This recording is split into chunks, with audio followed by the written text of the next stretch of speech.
The Russian interpretation of the Trump presidency is very hard to know. They are keeping their cards very close to their chest, and we got a reflection of that in the last few moments with an update from the Kremlin on these reports, or a reaction to these reports of Vladimir Putin and Donald Trump having a call last week. They said that this is completely false. This came from Dmitry Peskov, the Kremlin's chief spokesman.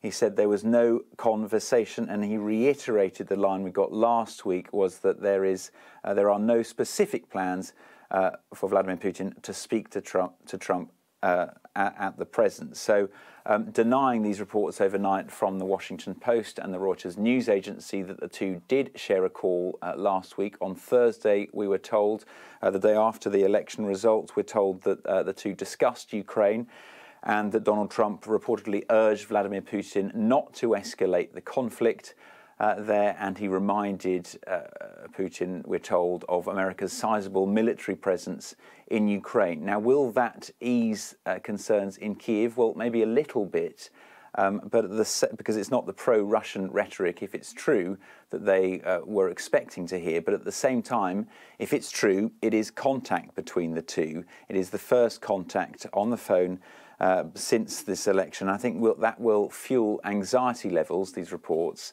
about how this relationship between Putin and Trump will develop, because they did get on well last time, of course, remember.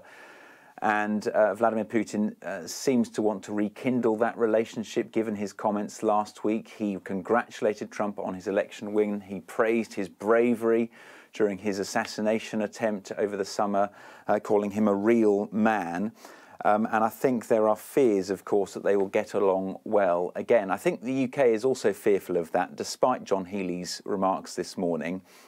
And I think his remarks are a case of the UK wanting to put a brave face on things. And they reflect two things, I think. One is that we simply don't know what Donald Trump's policy is actually going to be on Ukraine. Yes, he has indicated repeatedly that he is going to cut military aid. He's vowed to bring the conflict there to a rapid end and to bring about a peace deal, but he hasn't said how that's going to happen, and he hasn't said what peace will look like. So for now, I think the UK is hedging its bets, and secondly, I think the UK is being realistic here. It knows that Donald Trump is going to be in the White House in the next 4 years, so they have to get on with him. So there's no point launching verbal attacks now before he's come into office, and I think they're trying now to launch a bit of a charm offensive, trying to persuade him to see their point of view, not to abandon Ukraine. The trouble is, it seems that Russia is also trying to launch a charm offensive.